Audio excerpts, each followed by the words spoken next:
Welcome to The Unconventional Path, Entrepreneurship and Innovation Stories and Ideas. Hello, I'm Bela.and.mike, coming to you from upstate New York. I'm a former 3-time entrepreneur, venture capitalist, and business school professor. And coming to you from Münster, Germany, I'm Mike Wasserman, Professor of International Management at the Münster University of Applied Sciences.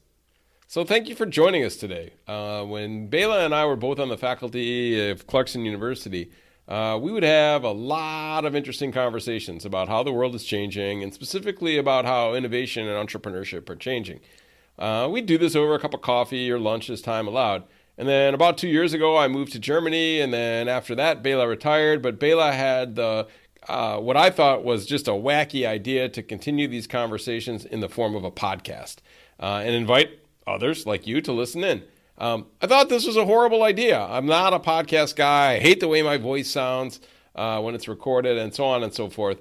But Bela, as usual, was right. And we've had a great time so far over the past year or so putting these together. So join us each week as we talk with interesting people we've met to share stories, ideas, and insights into innovation, entrepreneurship, and the people that take unconventional paths to find happiness at work and in life. Bela, tell us about this week's episode. Sure, Mike. Before we dive into today's interview, I just want to remind our listeners that one of the key elements of this podcast is to interview business founders we can all identify with.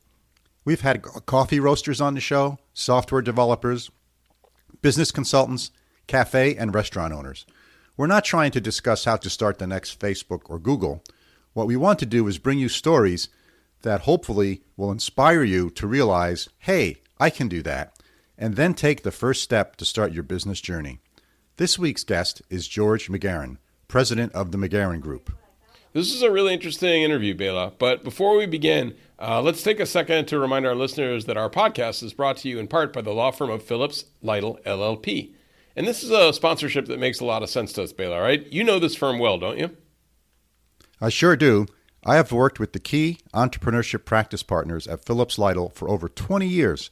Their nationally recognized attorneys take an entrepreneurial approach to legal matters, and they have a long history of success with startup businesses. Phillips Lytle is my go-to team for guiding startup businesses down the path to success. So we're excited to have Phillips Lytle as our show sponsor. You and I both know that they think like entrepreneurs, taking a pragmatic approach to getting things done and spotting issues before they become problems. So if you need good, solid advice starting, funding, or selling a business, whether you're a single-person startup or working on a 9-figure exit, Bela and I can confidently recommend the attorneys at Phillips Lytle. Bela, what's the best way for listeners to get in touch with them? So for more information, contact Rich Honan, who is a Phillips Lytle partner. If you are old school phone person like Mike and I, then you can give Rich a call at 518-618-1225. Or if you are of the generation that prefers online communication, you can reach out Rich directly from his firm's website at phillipslytle.com. That's PHILLIPSLYTLE.com. And it'll be great for us if you let Rich know that you heard about Phillips Lytle from listening to the Unconventional Path podcast. All right, with that said, let's jump right into today's interview with Geroge McGehrin, President of the McGehrin Group. Okay, 3, 2, 1. Geroge McGehrin. Hello, listeners. Today, I'm here with Geroge McGehrin. He is the founder and president of McGehrin Group. This is an organization that has a couple of different functions. They do some recruiting for personnel, predominantly at the executive level. And Geroge also does a fair amount of coaching, career coaching for various different individuals and different levels of folks. So, Geroge, welcome to the show. Bill, I appreciate you having me on today, and I'm a fan of the show. So it's cool to be here and talk to you about some of the topics I think that relate to not only the things that I've dealt with, but also some of your listeners as well. So thank you for that. Well, thank you for being a show listener. I appreciate that.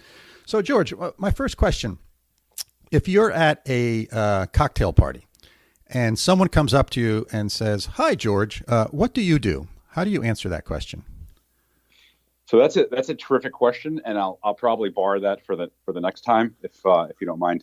The I would probably answer in saying that I run marathons and ultra marathons, and in my day job, I work with executives in terms of either career placement or even on the executive branding side. And then besides that, I've got a family that I try to spend as much time with, and that's probably the way I would answer that at a cocktail, at least on the first drink or maybe the second. So that's how I would answer that. Right. Oh, excellent. So let's talk a little bit about. I think people know what recruiting is and placement, but what's career branding? What is that? It's a new term. So I think it's and the game has changed quite a bit in terms of how this maybe would have meant maybe 10 or 15 years ago. But I would say today, career branding is someone at, let's say, and the person doesn't have to be at the executive level, could be an entrepreneur. But I think there's an opportunity now in terms of social media, LinkedIn, for the individual to be able to control their own quote unquote elevator pitch. So LinkedIn, the first thing that folks do is let's say you're an entrepreneur and you're looking for a new business, or you're looking for, let's say, referral. The other party usually will go on Google, Google a person, and the first thing that will show up in general is LinkedIn, right? So there's an opportunity for the individual to market and tell their own story. And I think that's kind of the importance of branding. And I think, executives can use that, directors can use that, even new folks coming to the market can use that, so that when they're interviewing or even approaching for new business, they're able to control some of the messaging and framing behind their own story. So I think that's kind of what I would sort of consider career branding. So as you were saying that, as I think about it in my own career, when I got out of grad school in '75, my career branding was my resume, and that was it. That's the only thing I had to worry about. And the world has changed a little bit. Now there's all these other outlets where you have an identity that people can find. And so what you're saying is it's important for us to actively manage those and make sure that they are branding me the way that I want it to be branded. Exactly. And even, back in when the resume was sort of the number one sort of, piece of the equation, the second piece I would say was also your reputation, right? So you could have a terrific resume, but a terrible Sure. reputation, or vice versa. And I think LinkedIn, for example, lets you sell towards some of the positive parts of your reputation, right? So I think it's sort of the same problem that, in 1975 or 1980 that folks had, or even the 90s. And it's, I think LinkedIn is sort of a reputation builder, if you'd like to call it that, and Facebook and Quora and all these other sort of avenues for folks to better tell their story. So I agree with you. I agree with it 100%. But I think, things are still the same as, let's say 20, 30 years ago. Reputation is still, I think would say one of the number one indicators if you can do well in terms of getting opportunity. Yeah, absolutely. That makes a lot of sense. So if I were to engage with you, George, on a career branding exercise, I'll call it, walk me through that. What would we do? So usually, and it's a great question. So everyone that I've worked with and my group has worked with has sort of a different scenario, right, in terms of what their objective is, and I think the first thing that we would solve and determine would be, what is your end game in terms of why are you working with me, right? So some folks are looking for sort of a better sort of let's say job placement, or sort of to empower their career. Other folks are looking to build up their brand in terms of a business. Other folks are looking to hire just a better team. And then, the fourth case sort of scenario would be they're trying to get some sort of cohesive message with the whole team. But the first piece would be to determine what exactly is your end game, right? So once we determine that, then the next step would be to talk about sort of, and it comes down to very, Bela, one very simple question. I think for a lot of people, it's why are you worth the X dollars that you're going to charge somebody, or that you are charging somebody? And we need to figure that out very quickly in sort of one sentence or less, right? So we determine that, and then we kind of take it from there. But those sort of the first two things. What is the end game, and what is your sort of one sentence or two sentence value proposition in terms of why are you worth $500,000 or $1 million that you're going to charge, or why are you worth the $300 per hour that you're going to charge a client? And once we determine that, we can kind of go from there. Yeah. So as you're saying that to me, George, it makes me think that this is at least how I was thinking about it when we first started this conversation, that it's really much more than branding, because the types of questions you're asking me there are really much more sort of career guidance, career coaching, whatever words you want to use there. And that branding is an element of that. Is that sort of correct? Exactly, and I think branding is sort of a loose term, right? So take someone like myself. Quite frankly, I haven't had a resume probably in 20 years, but I use LinkedIn in the way that a lot of other sort of the listeners on this podcast would probably use it. I use it so that when I'm getting referred to someone else that maybe I don't know, they're able to see kind of what I'm about. So I think that's also the other piece of it, and a lot of people have that problem, right? Where they're terrific technicians and they're terrific at promoting their own product, but they're not great at promoting themselves in a sort of a truthful way without the embellishment, right? So that's I think it's not only related to the career piece. I think it's also related to it's sort of like I would say, a very big business card with a lot of sort of weight behind it. And I think not taking that piece seriously is a lot of times it's not a career mistake. It's also a business mistake for folks. Yeah. Very interesting. So how are, in general, the people you engage with, how are their skills in this area? Is it something that maybe, being a former professor, is this something that there should be a course in college, or how do we learn this stuff other than engaging with someone like you? Are there books that people can read? Are there other sources of information? And what are our skills like in general? So, and I guess the question is more based on, are there books that someone can read just to sort of to do a better story, do a better job in telling their story better online? Is that the question? Yeah. So in other words, there's, I don't know how many LinkedIn profiles there are, but there's millions and millions of them. And, if you were to look at 100 of them, what score would you give them in general? Right. It's a great question. So I think now to date, and I might be wrong about this number, but I think there's now 600 or 700. It might be 600. I'm not sure if they've gotten to 700 million active profiles, right? But obviously, with 7 billion people on the planet, these 7 billion people have access to the 600 million profiles, right? Let's say. I would say the one piece of advice that is relevant, and this is without having to talk to someone like myself, I think the model of sort of emulation, find somebody or find 3 or 4 people that you respect that are at a spot that maybe you'd like to be at. Look at how they've done things, and I think you can probably use some of that model. I think that's probably the first piece that I give folks is find 3 or 4 people that you really respect. Look at how they've done it, and you can I don't want to say copy, but you can kind of borrow that model. And I think that's step number 1. I think step number 2 is the written part. And I think this is, if you're sending an email out or a text message or even something like LinkedIn, you have to think about who is the end user and who's actually receiving the message, right? So you have to be very conscious of who is your audience. And I think that the material, always has to be written towards the audience and not really sort of, to an audience that is not really your key market or target market. So I think that's the second piece is just make sure that really whatever material you have written, if you either do yourself or pay a professional like someone like myself or my firm, that you're writing to the correct audience. And that's a big thing I think a lot of people miss out on. They tell the story in a very qualitative way, but they don't really quantify the wins to the people that they're trying to I guess sort of distribute that information to. Yes.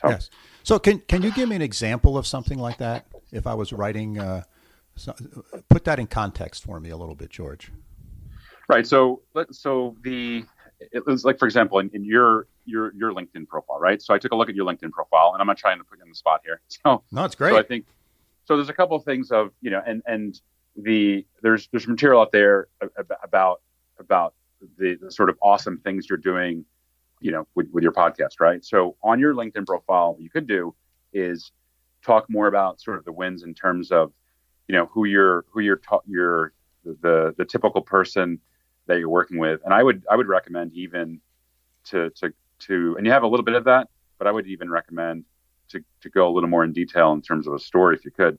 But the interesting, I think people love the sort of zero to hero story, but in a truthful way, right? And I think in terms of your LinkedIn profile, for example, and others, entrepreneurs, folks can relate to that. They can relate to interesting guests that are doing sort of cool things, right? So maybe you've had, 4 or 5 guests that have worked on products that other, that people know. They can relate to that. So there's things that people can do, in terms of telling the story better. If you have clients that are sort of recognizable in terms of the marketplace, you can name drop, obviously, assuming that you're able to. But there's other opportunities there for you to sort of sell your story and the sales pitch, the elevator pitch. But I would say probably quantify some of the deals. I guess you want to call them deals, but quantify the reason people are coming to your podcast. Why is sort of the audience growing, right? Number 2, and number 3, what is your opinion in terms of why people need to listen to the show, right? And then the 4th thing I would say is, with evidence of sort of 3 or 4 folks that you've worked with that have had success stories, right? So that's I think that's how someone like yourself could use LinkedIn maybe a little better. And I'm not trying to constructively criticize it. I think it's a terrific profile, but I think, just sort of that would be how I would probably improve the LinkedIn profile in your case. No, that's great advice, George. Thank you very much. I will work on that. I will definitely work on that. I'm of that age where the whole social thing is sort of a new experience, and I'm still learning. And so as we were talking about this, I was thinking back and reflecting back on my own career, where I had the fortune to work at 2, Fortune 100 companies. I worked at General Electric and I worked at IBM, and inside of those corporations, there's sort of career coaching that goes on. You have a boss. I was fortunate enough to have a mentor or 2 in those organizations that sort of took me under their wing. And there's definite role models that you can see through the hierarchy in those larger organizations that you can identify with, and you can sort of say, okay, I want to be like that person, and give you some goals. In today's economy, where there's fewer and fewer people working in the Fortune 500, and that there's more and more small independent companies and entrepreneurs, people working as consultants or freelancers. It strikes me that what we're talking about here becomes even more important, particularly on the coaching part, because there's no other place to get it these days. So Bela, you bring up a great point, right? So and you and I sort of have the same philosophy, right? So when I think at a very young age, actually, since birth, most folks have coaches, right? So we're at home. We have in most cases we have sort of we have parents, and we'll have parents, and they're sort of our I guess our first version of a coach. Then we go to school. We have teachers. They're sort of another version of a coach.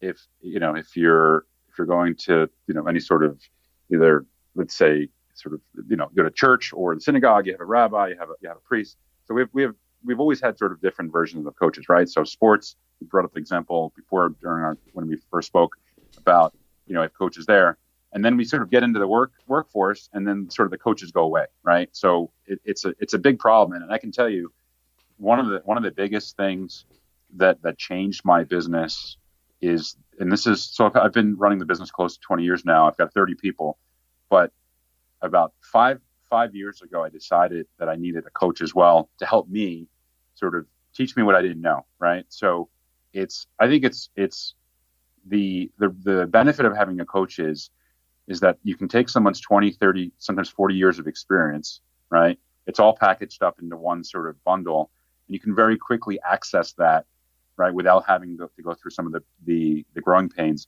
of this 20, 30 years. So I think it's sort of it's a fast way to the end game, right? So I think that's the value of of coaching, either using sort of a career coach or a business coach. But I think that's the true value of coaching, right? Where you're able to sort of to pivot and sort of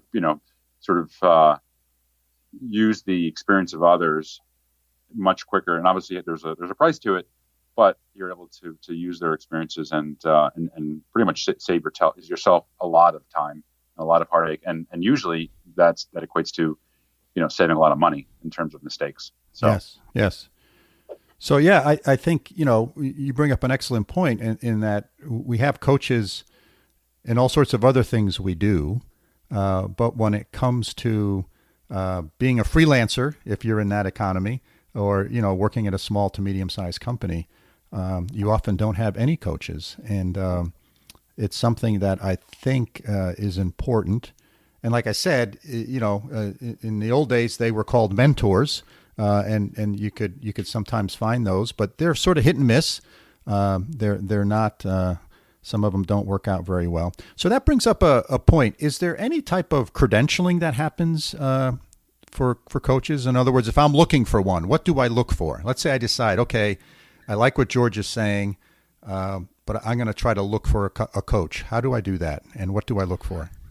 So I think the first piece would be to try to work with somebody that comes either referred from somebody else that that has had success, right? I think that's sort of I think that to me that would be sort of the criteria number one. Number two, I would say, is make sure that you find a coach that is dealing with people that have the same problem as you, right? So let's say that you have a business and your business does, let's say it does $1 million a year, and you're trying to find a coach that can take you from $1 million to $10 million, right? So the first question you should ask the coach is, tell me how many businesses that you brought from 1 million to 10 million. And if the answer is none, then you need to move on and find a new sort of person to talk to. But I think you have to make sure that, and there's sort of coaches everywhere. And I think it's for me, it's been sort of a normal thing for 20 years before it was even a popular sort of phrase.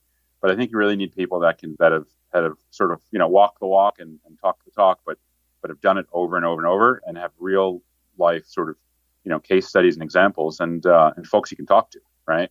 So you just have to make sure that the people you're hiring or interviewing are able to solve the exact sort of problem that you have and have done it over and over and over. And I think that's kind of the number one indicator, right? So you wouldn't, in the same way, I'm not qualified at all to teach at a university. You need folks that have the experience behind them, and that's the other indicator is the second thing is probably, I would say, in terms of years of experience. Number three, it's not always the case, but in general, you sort of get what you pay for, and you can determine a lot of times, unfortunately, the better ones out there cost more money, and obviously the ones that are giving their time away for free, right? Sure. So yep. That's sort of and it's just it's unfortunate to say that, but in general, and the entrepreneur, for example, you have to look at it this way: even if a coach is charging, let's say, $300, $500 an hour, they're solving a $1 million problem for you, and they're not solving a $500 problem for you. So that's sort of the one piece that I think sort of entrepreneurs starting out sort of miss, is that you'd like to make $1 million, or let's say it's $100,000. Or $200,000, then 500, and then $1 million, and then 5 million. You have a bigger problem than the $300 that someone might charge you per hour to teach you and sort of walk you through some of the execution to get to that point. So, excellent points. So that was really good advice there. I'm going to switch gears a little bit because your business the McGehrin Group does sort of two things. One area we've talked about, this sort of career guidance, coaching, et cetera. And the other one is talent acquisition. And I know that oftentimes small to medium-sized companies in particular struggle as they grow. They need to bring in C-level talent. They need to go find a VP of marketing or a VP of ops or whatever the C-level talent they're looking for is. So what are some of the things that you can help with there, or firms like yourself can help with? And what are some of the key things that you want to look for when you're trying to recruit that type of talent? So I think there's the number one thing that and the way we hire, and also the way that we help clients, sort of organizations hire, is I think the first piece is they have to be a terrific culture fit, and you hear that over and over about culture fit.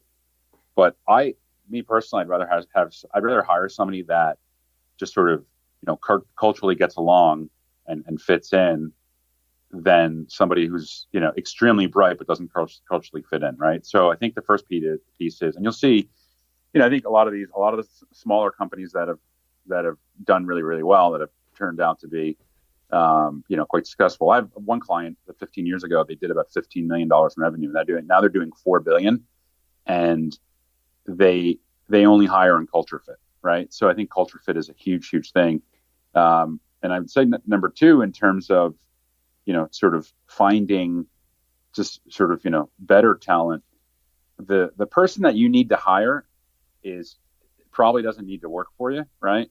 And the person that doesn't need to work for you just doesn't know that he needs to sort of work for you. So I think the best talent out there is probably working, and you need to be able to figure out how to get access to those people. But it's I think at the end of the day, talent is kind of, you have to culturally be a fit for you. That's the number one piece of advice that I'd say for most folks. And then in general, people get paid what they're worth. So just being, there is a difference between somebody who makes $10 an hour as an executive admin and somebody who makes 60. So I can tell you that firsthand. Right. So George, I want to talk a little bit more about this culture fit. And when you brought that up, it reminded me one of the things that I heard one of my bosses say in my previous lives when you're hiring people is, do you, as a manager of an organization, will you tolerate a brilliant jerk? And I just thought it was a great question, and I've remembered it now for well over 25 years.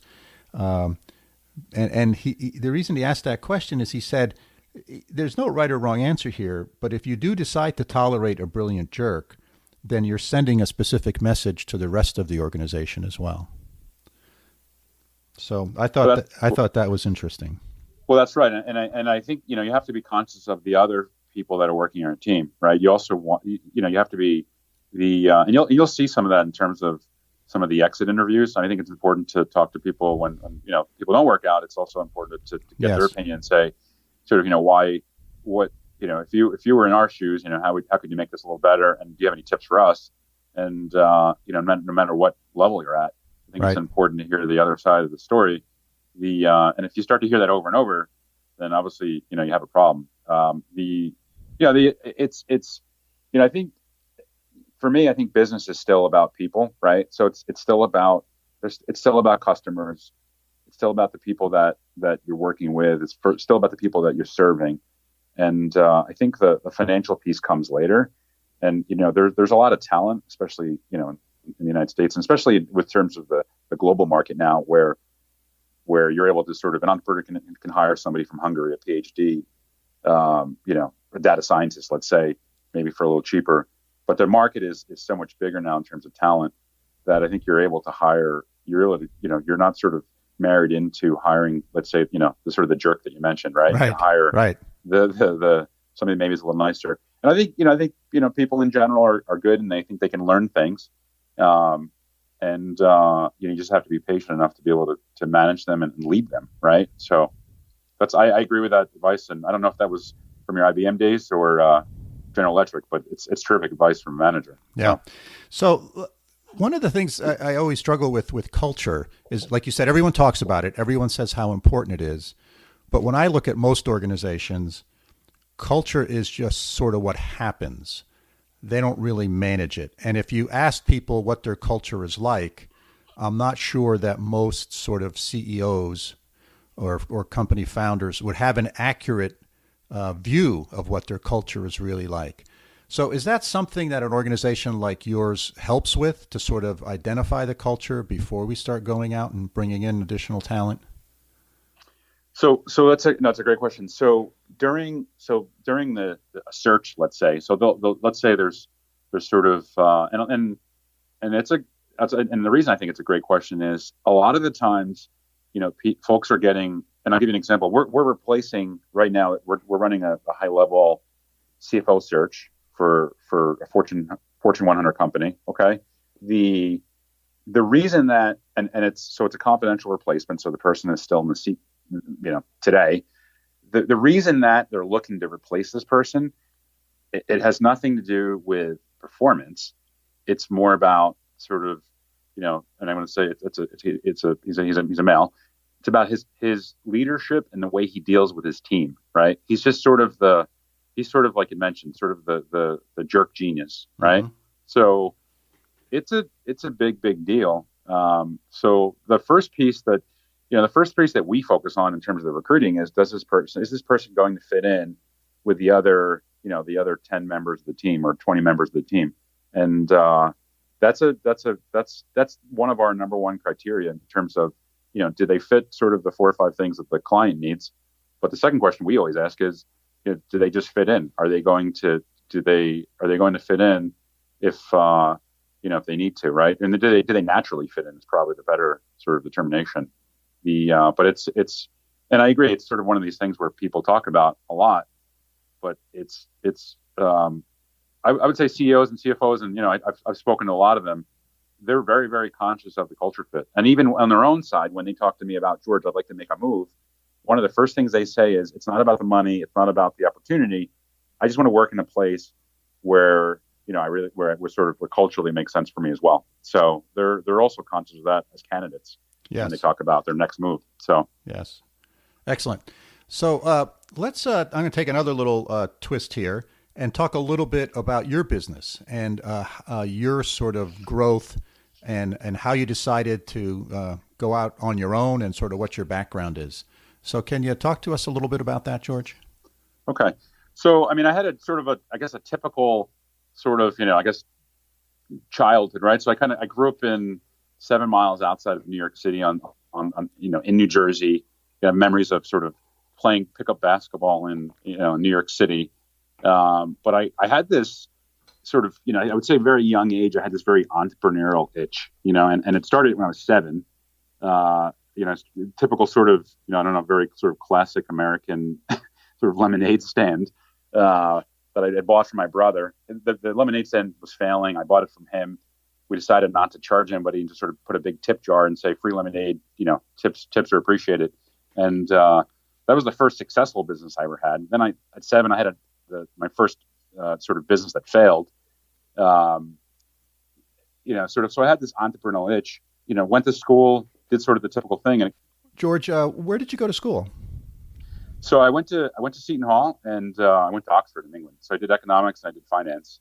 And then from there, I was sort of lucky. I got a job. I worked for Ernst & Young and I worked for Price Waterhouse. Things were going extremely well. I had sort of a typical, I wasn't planning on being an entrepreneur.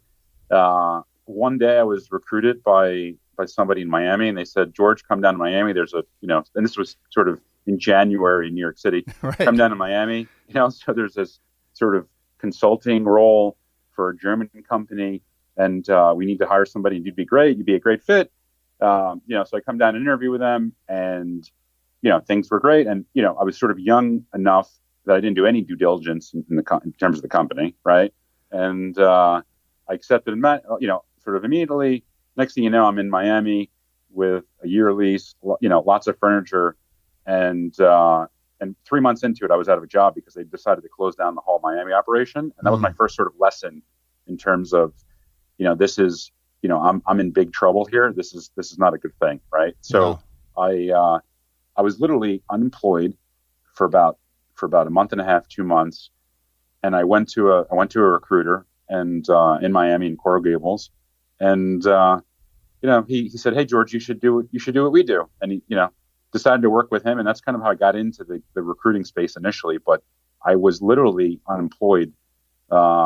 when I sort of fell into my, I guess my career job that I have now. Yes. And that's how I started out, worked there for a couple of months. It just wasn't, I think in terms of, I was sort of a little more entrepreneurial than sort of the rest of them. And I figured out on my own. And that's sort of how I started the McGehrin Group. And we're going on, it's close to 20 years now. And it's gone by so quickly. And I think you can appreciate it as well, but things go by very, very quickly. We've had a great time, and I've been able to build up the business, and, it hasn't all been sort of all successes.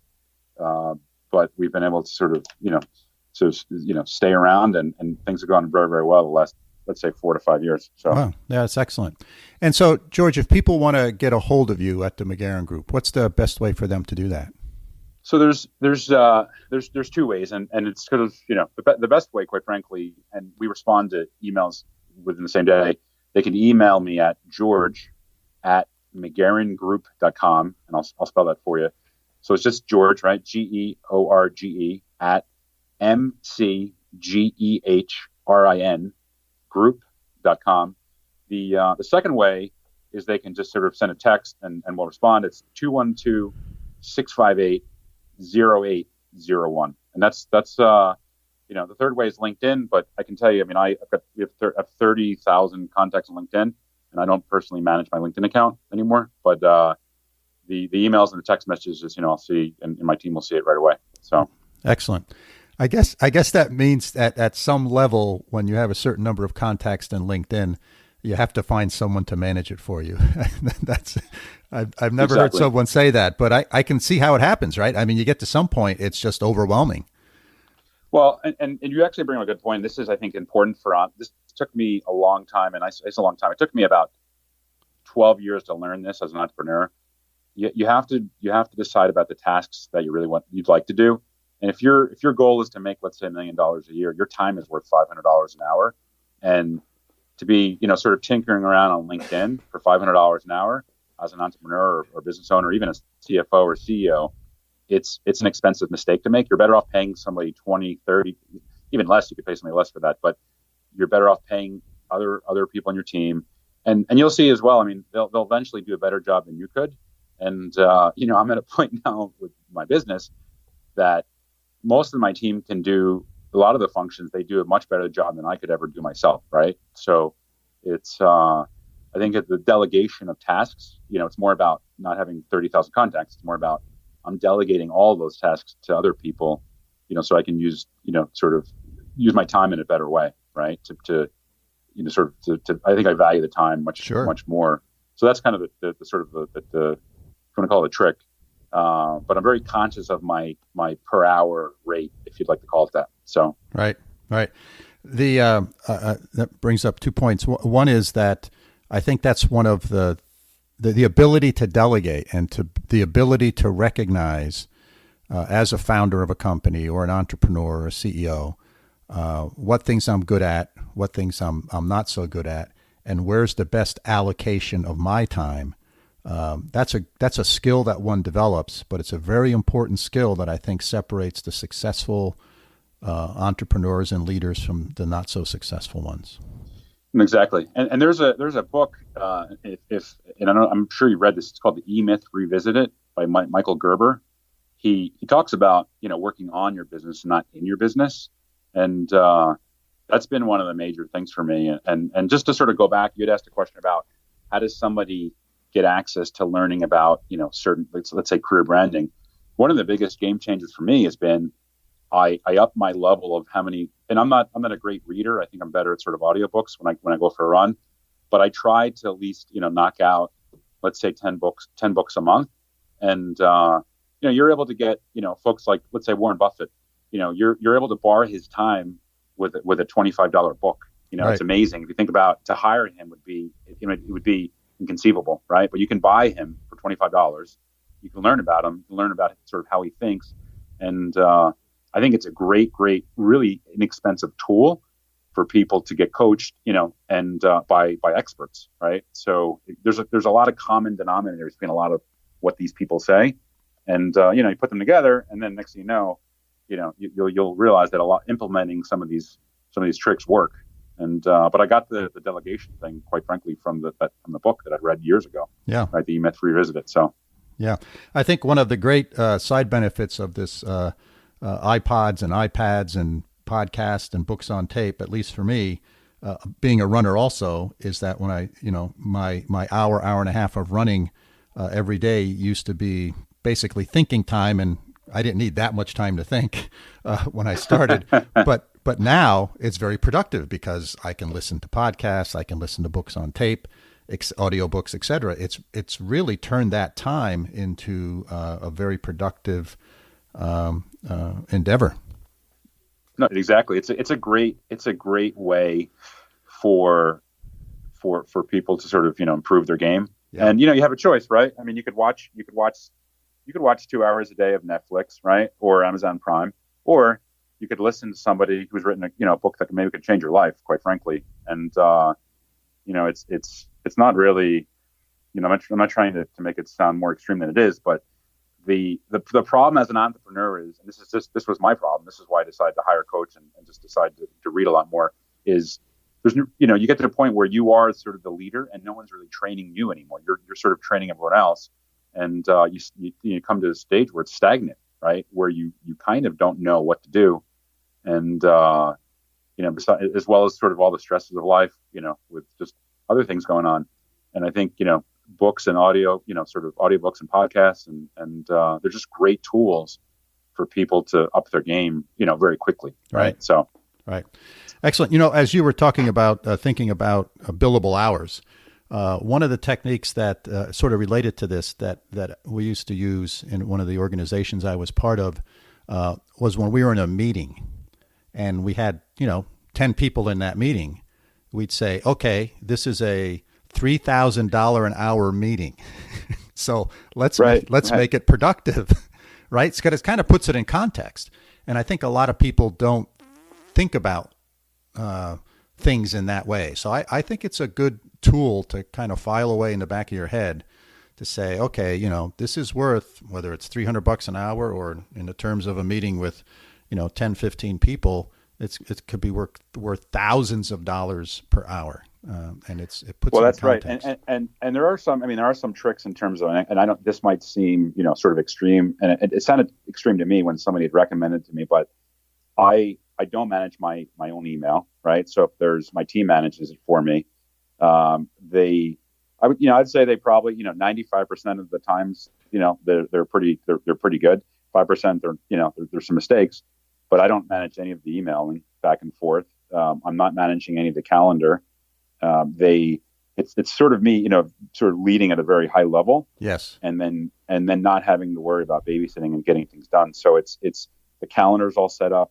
Even the calendar, even today, for just to give you an example for today's podcast, I had 2 people in my admin team. They sent me a laundry list, sort of list of, sort of notes on possible questions, right, that you might ask, on sort of, about a lot about the podcast. And I listen to podcasts as well, so it sort of, it helps. But I was totally prepped, right? So let's say that's 30 minutes to an hour that I just saved, that I normally would have done myself, right? So it's anytime I'm talking to a CFO or CEO or even an entrepreneur, I'm very well prepped with exactly what's going on, even the email chains of what had happened, right? So that I'm able to understand sort of the situation very quickly, and that's kind of it. And I save literally, I probably save 6 hours a day because I'm not involved in the weeds, sure, quite frankly, sure, right? And that's been the number one, and besides the business, it's great for your relationship. It's great for your kids. It's great for quality of life. It gives you time to think, and to build your business. Yeah. And, absolutely. I think that's the one thing I see. And and if you go to a Starbucks, you see a lot of these sort of solo entrepreneurs cranking away, and they're just trading time for money. And I think you need to get out of that model and think about, how can I use what I'm great at and scale some of that, right? And let other people do some of the sort of minute tasks that are not going to make you money, quite frankly. Right. And I will say, there was a point in my career where I was chief of staff to the president of one of IBM's divisions. And so I answered a lot of email. I did a lot of presentations. I did a lot of prep work for him, et cetera. And I think I learned a ton in that job. I really got to see what it's like to run a large organization. And it prepared me well for many things that I did later in my career. So I personally look at those jobs that you were mentioning as really very valuable to that person doing them, because they're getting insight that to what your daily life is really like, and it either helps them decide, yes, that's something I want to pursue, or no freaking way do I want to do that. Exactly. And either of those is a good outcome. Exactly. And I guess I'll turn the tables on you. And so you worked with this. You were chief of staff. What was the number one takeaway that? And by the way, I asked somebody about this. Somebody that I know is dealing with, for example, with Michael Bloomberg. Right? He works with him one-on-one. He works with him in the same office. And one of the questions I asked was, "What's the one thing you've learned from Michael Bloomberg?" So that's I think it's a great question. And what he told me was sort of interesting. But what was the one thing that you learned from that? From the guy that you worked for, in terms of just like, what was the one takeaway? That's probably one question I had for you. Well, to me, it's exactly the topic we're on. It is that the allocation of your time is critically important, and you got to figure out how to manage your time, because it's the one resource that's finite, and right. You can't hire more, right? So the more time. So the way you get more time is by delegating. And that to me that's why I brought it up, because it's exactly what I learned from that.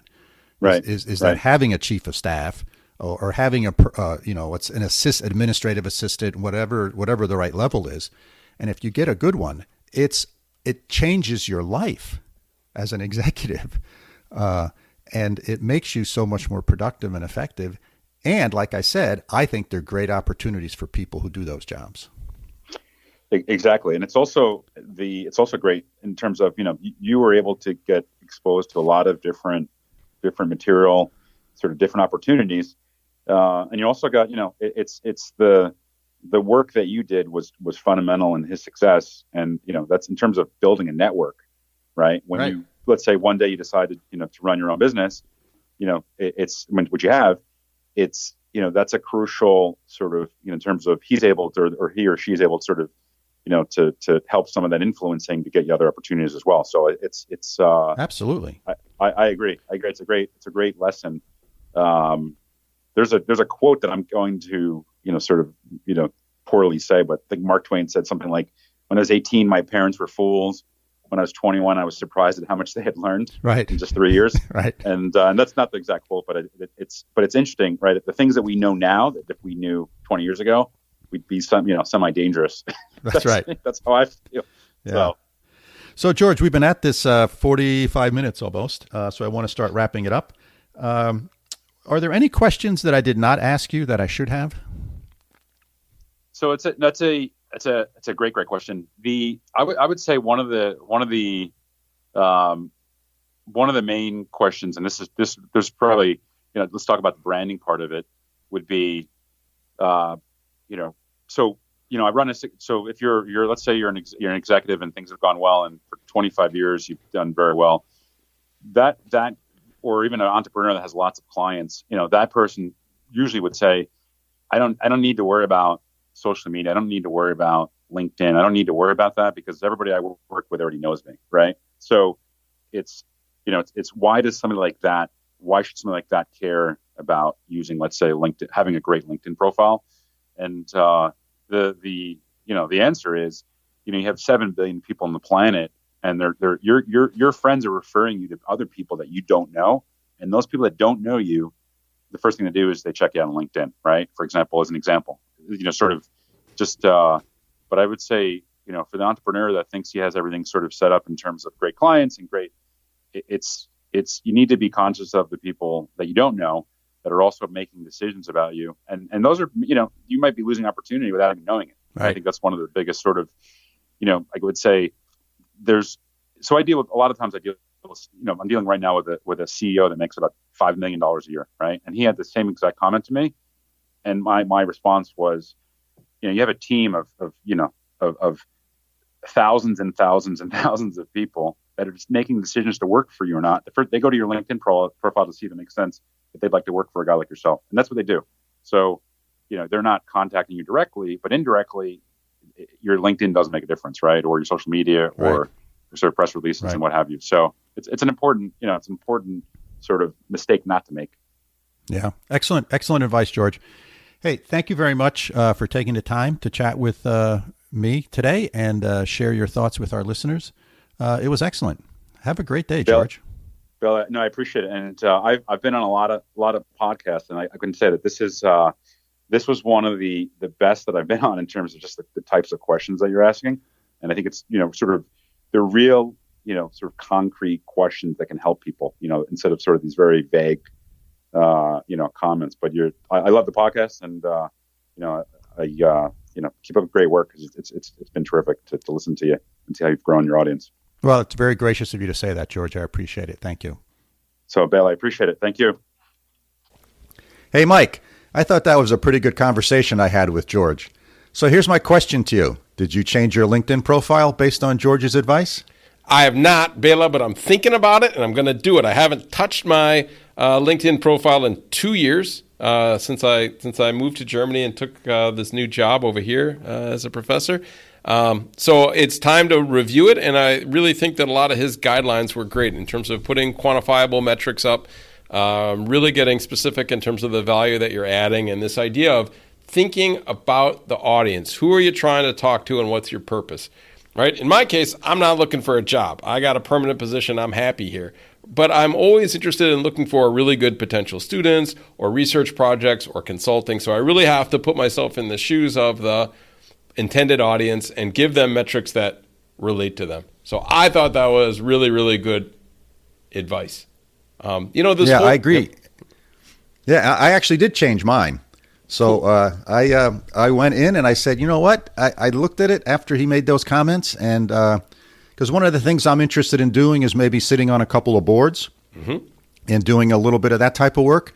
So I changed a few things, tailored stuff around a little bit to be more reflective of that. So I did take his advice. Especially in your case, as I think some of our more regular listeners know, that you retired not that long ago. But it's not like you're sitting around watching Oprah reruns all day. So it's interesting as you pivot to this next stage of your career that, you should change your LinkedIn profile to reflect that pivot and what your goals are, for the next several years, hopefully good health and happiness willing, right? So that you can do the things that you want to do and continue your career, just albeit in a slightly different way.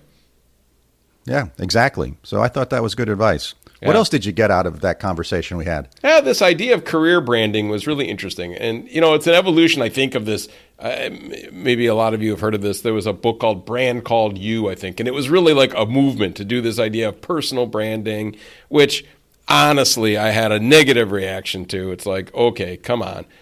But as I kind of thought about this, and you know me well, and some of the listeners might have figured this out, I react and then I start to think about it, and then usually I realize that I'm wrong or partially wrong, and I kind of come around and change my mind on things over time. So I try to be very open-minded, opinionated but open-minded, which seems like a oxymoron, I think, but I think that's a good characteristic. So I've come around to this importance of kind of having a clear sense of where you want to go. And I think this is right. I don't know if it's the end of the resume, but it's a transformation of the resume as a statement about where you want to go with your career, what kind of person you want to be, what kind of life you want to lead. And this is all important. And in order to do that, you have to have a clear sense of where you might want to head. There might be more than one path that's interesting to you, but you need to be able to enunciate that. And then you need to be able to, as George said, have some facts and data to back up why your plan makes sense and why you'd be a good fit for an organization, and give people the opportunity to help you achieve that goal, or to go down that path, whether it's a job, whether it's some advice, whether it's a networking connection, whether it's a consulting gig, gig economy kind of stuff. There's so many ways that the digital kind of revolution has transformed how people can help you. It's really amazing, right? You were talking, Bela, about this idea that, all I had, right, was a piece of paper, right? You remember you got that nice paper, the thick paper, and you had to take it to the printer to get it printed because all you had was a typewriter, right? I mean, we're old school on this stuff. But now with kind of the digital transformation of of work and career, I thought it was really interesting to kind of reflect on that a little bit. Yeah.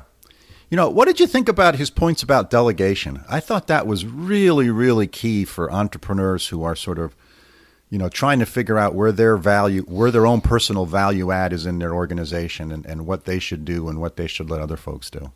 Oh my gosh, this is critical. I mean, not only for me in my own life is learning how to delegate, but seeing others that I've worked with over the years and others that I've mentored is becoming a better delegator. Empowering people to help you is such an enriching experience for everybody. It frees your time up, right? Like letting my LinkedIn management go, right, to somebody else, giving up control, trusting, not having it be exactly the way you would do it. Let that go. And at the same time, you're giving people the opportunity to add value, to feel valued, to learn. And I think it's just it's a win-win. And it's maybe nice as people reflect on what they can do better. To me, I'm always trying to be a better listener. I'm always trying to be more present in conversations I have with people, and I'm always trying to delegate better. So I think that was a great kind of a great story. And I also loved his advice about reading books as an inexpensive coaching mechanism, right? So he was like, I delegate, I let people do my LinkedIn, but I'm using some of my time now to read more books by people. And that whole idea of for $20 you can buy a book, and right, to get access to that person, to hire them to come to your organization, it'd be thousands and thousands of dollars. I thought was really cool. Right. Yeah, you're right. There's this, I know I certainly don't read enough, and I should do more of that. And every time I do read one of those books, I say to myself, God, that was really good. And I always have a couple of keepers, things that I garner from that book that I file away and I know I'm going to use at some point in the future. And I keep saying to myself I should do more of it, and somehow I got to make the time to do that. Yeah, everything I've done in my career, which I realize is not stellar by any means, right? But everything that I've done, I've learned from other people. I've borrowed it, I've adapted it. I mean, which was that theme cut through a lot of what George was saying, was it really is the idea of, hey, find stuff that resonates with you. Find stuff that's worked for other people. You don't need to reinvent yourself, as the term goes, from scratch. You need to just look out there and see what's worked, right? And what resonates with me, and how can I put together a package, right, or a configuration of these different skills, knowledge, attitudes that people have had to turn me into a better person or a better manager, or give me the type of life I want. So I just thought that was great advice. And whether it's listening to podcasts or reading books or reading magazines, talking with people, listening, going to talks, going to special events, following people on social media, it can be this whole range of mechanisms that can be very inexpensive, but very powerful as tools to transform yourself, to turn yourself into a better manager, a better entrepreneur, a better person. Yep, absolutely. Absolutely, Mike. Was there anything else that stuck out at you from our conversation with George? Well, I thought this whole take on mentoring and coaching was really important. And I like the distinction. You called it mentoring, he called it coaching. But I really do think that the idea of people should go and actively seek out mentoring and coaching, whether it's paid or free or whatever, but that's just a nice life skill and a nice habit to get into, that even the most successful people can use coaching. Sometimes it's from people younger than you. Like, I consider myself getting mentored a lot from younger people on things like social media and on things like generational marketing and on things like how, for me, how to teach better, right? Or for me, research ideas. What are the things that are that organizations are struggling with as it relates to new technologies and digital workforce, things like that. I don't know all that stuff. I get coached by it, right? And how do I connect better with younger students, right? I'm 52 years old, right now. I don't know how a 22-year-old thinks anymore. I used to, right? But I don't. So I allow myself and I open myself to get mentored, right? Or to get coached sometimes by people much younger than me. And it's really insightful. I used to push back against that hard, right? I was the expert, right? And I think sometimes the older you get, the more you realize what you don't know. And the more you're open to learning from others, which I think is one of the great things about getting older. Yeah. Yep. Yeah, a lot of it has to do with parking your ego at the door, right? So you have to understand that anyone, you never really know who can help you and who can, whatever they might observe or say or bring a different perspective to what you're working on, will give you more enlightenment to see a better way of doing it and help you proceed down that path. So I think being open to those types of conversations and discussions and input from others is really important and critical. And sometimes failure is what drives that, right? I mean, George talked about how he failed, right? He had a failure. He had a career wall, right? And that opened up his eyes to some new options and some new possibilities, right? That what he thought was, okay, I am awesome and I'm working for an awesome company, and all of a sudden the rug gets pulled out from under you, right? And it makes you reconsider. It makes you open up to maybe there's another way of looking at these things. So I love this idea of taking a barrier or taking a failure or taking a mistake or whatever and turning that into an opportunity to ask for feedback and to take criticism and to think it through. Doesn't mean you have to respond. If I responded to every single piece of criticism that I got on my teaching or my research or whatever, right? I mean, I'd be constantly doing things, right? But you have to listen to it all. You have to process it all. You have to kind of organize it into themes. You have to look for outliers and then use that information to change, whether it's a small thing like a behavior or an action or a decision, or a bigger thing like a career path or a philosophical change. It's all good. You know, any criticism I think is good criticism as long as it's intended constructively and kind of respectfully, right? It's all stuff you can do something with. Maybe not now, maybe later, but it all should fit together. Yep. And you know, you have to think about this not just in the terms of everyone you act with and giving criticism. Sometimes you get positive feedback. Someone Absolutely. will say, "Hey, that's really good," right? So it's not just it's comments. I like to think about it in terms of receiving comments and feedback from people, not just criticism. Yeah. Lots of times you're onto something and you're not real sure about it, and someone will make a comment to say, "Hey, that's really good," and that's the encouragement you need to kind of take that next step with that thought or idea. Yeah, and sometimes you just got to ask what worked and what didn't work, right? What should I keep and what should I do differently? Because if you're, you know, some people like consistency over time. They like to do the same thing. Other people like me like to change a lot and see what works. But sometimes you can throw out the good things mistakenly. So you got to take that feedback and pay attention to it so you don't throw out the good stuff. But you don't want to, you know, I don't know what the right euphemism is, but you don't want to take that too seriously so that you're not open to change. But it's finding the right path between keeping what's working, still trying to do better, right? But really focusing on what you can do better, what you can control, right? To improve, whether it's an entrepreneurial venture or you work for a company or you're just trying to be a better partner or spouse or parent or whatever, right? It's just kind of figuring out how to take that feedback and grow and improve on a daily basis. Yep. Excellent thoughts. Should we wrap this one up? I think so. All right. So, listeners, we're really happy that you joined us once again in our podcasting adventure. We hope you found the last hour or so interesting and thought-provoking. As usual, we have a couple of small requests. First, if you've got questions about what we've discussed, suggestions about topics or potential guests that we should bring onto the podcast, please get in touch with us. We'd love to hear from you. Our email is bela.and.mike@gmail.com. And second, if you like what we're doing, hit like or subscribe on your podcast app, or you can even be radical and consider writing us a quick review. And of course, if you know others that might be interested in what we're talking about, please share the link with them. Hey, so that's it for this week. Thanks for spending time with us. We look forward to you joining us for our next episode. Signing off from upstate New York. See you next week, Mike. Thanks, Bella. Sounds great. That's it for this week over here in Münster, Germany. Everybody have a great week. Bye.